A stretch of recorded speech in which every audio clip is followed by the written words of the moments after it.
Batman's my boy, but ever so often Red Hood has a point. Just not in this McFarlane figure. Hey everyone, Dark Spider Davey here with what would be the last McFarlane figure review for 2021. And I figured I'd close it out with a very sought after figure, very talked about figure, and one that I saw out in my local Target, and I thought to myself, yeah, this looks actually pretty sick, pretty dope. This could make for a very cool last review before we enter 2022. So here we have McFarlane Toys Red Hood from the Three Jokers graphic novel. Now, I haven't actually read the graphic novel itself, but I do know about the premise, which really entices me, and I'll probably be checking it out in hopefully the foreseeable future. But basically, it's about what if the Joker was actually played by three different men, and it also stems from the storyline of The Killing Joke. It kind of takes place within the same universe and even has a similar art style, and Red Hood himself is involved. And naturally, McFarlane Toys was going to take on the story, make figures out of it. There are Joker figures out there, but here, for the time being, I'm going to be tackling Red Hood, and frankly, the design himself just looks awesome. Like, I've always dug Red Hood as a character, as a design, the way he kind of brings the coda of delivering justice while at the same time literally not pulling back punches or bullets, unlike Batman. And the style that they went with here is pretty much classic Red Hood, except he has a literal Red Hood along with a sick-ass leather jacket. This overall ensemble I really like. I mean, I've seen other Red Hoods, some for the better, some for the worse, but this one I would say is one of my favorites. He's got the leather jacket with, again, the Red Hood, but then of course that's not going to stop him from having a overall tactical feel to his costume. Albeit I will admit that as you kind of scan down the figure, as much as I love the design, there are certain parts of the plastic that do feel of varying quality, not necessarily too cheap. It still feels like there's some effort and work put behind the actual build, but you'll notice that some textures look a little different than others. Some look matted, some look glossy, and I understand that some are supposed to look glossy, such as the helmet piece, but then when you get to like the legs or specifically the arms, you'll notice a change, almost as if it was made either on separate occasions or by separate factories. So I don't know if this was maybe a symptom out of COVID. I did mean that pun, but it is a little noteworthy to mention in the review. The padding and the protection pads over on his pants and his boots, the detailing and the sculpting going on there is really good. And then you work your way towards the chest and abdominal area where you definitely see some added armor, likely bulletproof, to make sure that he doesn't have any repeat incidents. And then of course moving on up to the mask itself looks sick. Of course it does lean a little towards the Deadpool side, but to kind of, you know, separate it from that likeliness and still give him his own personality, you have the chrome red, hot rod red paint application, as well as the overall look and design looks absolutely sick and awesome and intimidating. And the shoulder pad design going along with the jacket and the gloves and everything just looks awesome. Like, he's an awesome figure to look at. He's just not a very awesome figure to pose, because the articulation, at least for this version that I have here in front of me, didn't really stick the landing as far as articulation is concerned. McFarlane comes back with the traditional 22 points of articulation, as they've patented or really commercialized, so to speak. However, I don't know, again, it could be my own personal figure, it could be an isolated incident, but if you guys by some chance have come across this figure and own him, let me know in the comments if this is a widespread thing. But some articulation here just should be movable, should be present, and yet it's not, and because of that, I'm scared to try anything. The head did start a little stiff at first, making me think that I wasn't able to really rotate it all the way around due to some resistance, but eventually I was able to rotate it 360 degrees freely, as well as pivot it slightly up and down. Then moving on down to the abdominal area, you do have an ab crunch, you do have some joints going around the waist and the middle of the torso, but similar to the head, it doesn't really crunch or break or move all that much as you'd wish, because you can see a little bit of movement there, a little bit of flexibility, but I've seen it in much greater detail in other figures before. Then we get to the arms. Now this is where we get into some positives, because the shoulder joints, similar to other McFarlanes, has that added cut inside, so you get two joints, one that's like a ball movement to be able to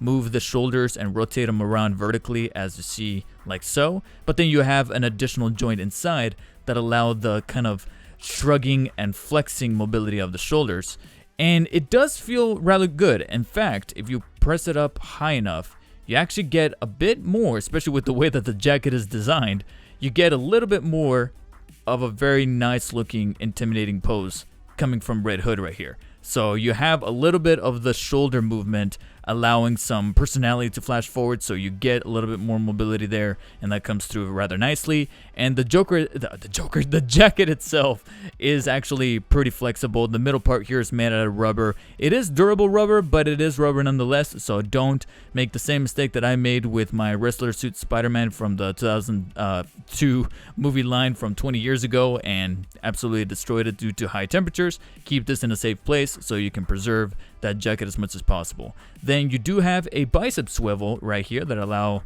the lower part of the arm 360-degree movement.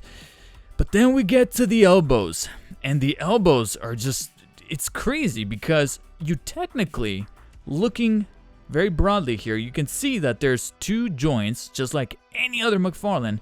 You have two joints at the top and bottom part of the elbow that should allow full bendability. However, again, I don't know if this was a defect or whatever, but on his right elbow, the top joint bends, but not the bottom one. That's as far as it moves. And again, I don't want to stress it because I don't want to risk the plastic being too hard and be too gelled together that's going to risk breaking. And then over on his left elbow, ironically, it's actually the lower, wait, is it the lower one? Yeah. The lower joint is the one that bends, not the top one.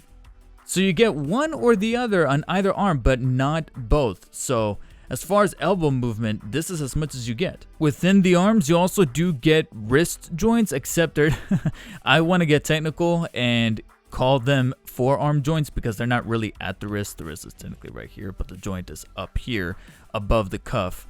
But it does allow mobility horizontally, and if you get at the right angle, you could rotate it the full 360 degrees. I only say it at the right angle because there is a part of the cuff that can kind of get in the way if you don't flex it right. But otherwise, that actually really about does it for the arms. And that's the thing, is that I've had other McFarlanes as well. Not all of them, but a couple of them that allow mobility of the wrist to be able to kind of crunch in and outwards, and these do not.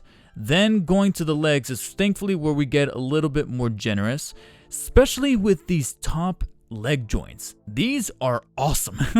I don't know why, but despite having that typical McFarlane crotch piece or butt piece right here that kind of flushes the illusion or look of the pants to kind of give it a much blended look, you still have quite an awful lot of movement going on in the legs, especially at these top pieces. You can actually flex horizontally the legs about that far. You can literally have Jason Todd, aka Red Hood here, be played by Jean-Claude Van Damme, essentially. I mean, look at that. It's crazy. And then, of course, moving forwards, he goes about that far, which is quite astonishing. And then moving far back about that much before you start to see a little bit of that cut right here of the joint. But despite, again, this rubber piece kind of flushing everything in, you get quite a decent amount of possibility there. And then moving on to the knees, again, we have a similar issue. Oh, wait, no, never mind. Okay.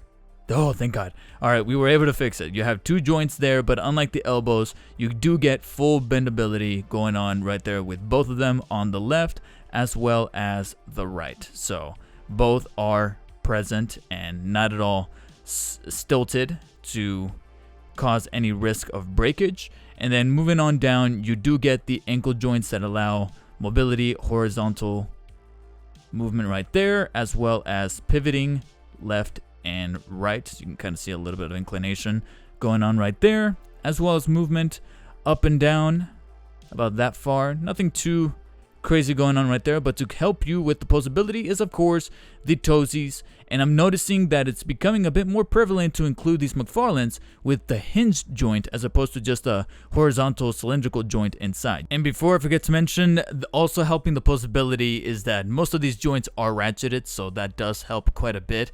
I just wish that a few of those didn't feel so stuck together that scare me into wanting to move them in the first place. So again, if you guys by some chance came across this Red Hood figure, let me know in the comments if it's just my own figure here being kind of defunct, or if it's a thing that is more widespread than I originally thought. And here's to hoping that more McFarlanes in the future do not give us this issue. Also, a little bit more on the accessory front could have been desired, because Red Hood here comes with a crowbar accessory. Now, I understand that the crowbar has a very poignant significance to Red Hood here because of how connected it is to his origin as well as the Jokers involved. And it's cool, you know, it's mostly decaled and modeled to look like a crowbar. There's nothing really special or anything that stands out particularly about this accessory. But we also know that Red Hood is known for utilizing guns, and it would have been cool to have either this figure or at least some form of variant to come with his trademark dual pistol guns. I just know that I don't know if it's connected to something political or anything else going on in that front. But I do know that most McFarlanes, not every single one, but most McFarlanes out there don't actually come with a gun accessory, especially with characters that you know for a fact use guns. I most recently was at the store and I noticed the Suicide Squad figures were out there as well. And I know for a fact a good chunk of those characters use guns, and yet they did not come with those accessories. So I don't know if it's tied to, again, you know, some kind of social, political ambiance. But we're not going to tackle there. I'm just going to realize that it would have been neat to see that come to fruition. But if that's not the case, then so be it. That's just how the figures are going to roll out. And between the accessories and the figures themselves, I would rather have them put the time and effort to be put towards the figures themselves as opposed to the accessories, because that's ultimately the center core focus of the figure itself. So I won't go to the full extent of regretting getting this figure, because he is a little difficult to find, at least out in person, with the exception of being able to order him. And I do appreciate the look and the actual design of this Red Hood. I've always been gravitated towards the character of Red Hood and the tragic nature behind the character, as well as his badass look. But the feeling of the plastic around the leg area, the lack of accessories, and then the stilted articulation that could be an isolated incident that has yet to be determined, made me left me wanting just a little bit more out of this McFarlane. So here's to hoping that maybe different iterations of Red Hood. I know we got the Gotham Knights version coming out very soon.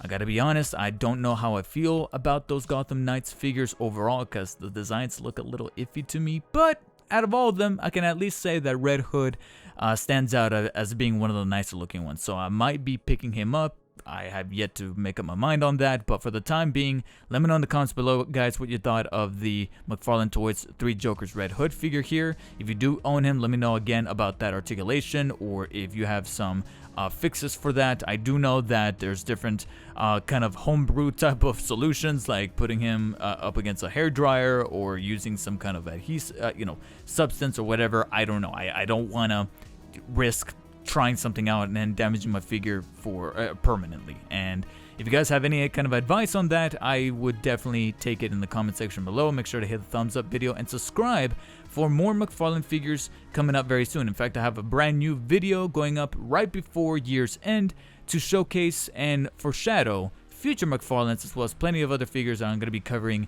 in 2022. So if you guys want to stay tuned for that video, make sure to hit subscribe, turn on notifications, and as always, guys, stay humble. I'll see you later.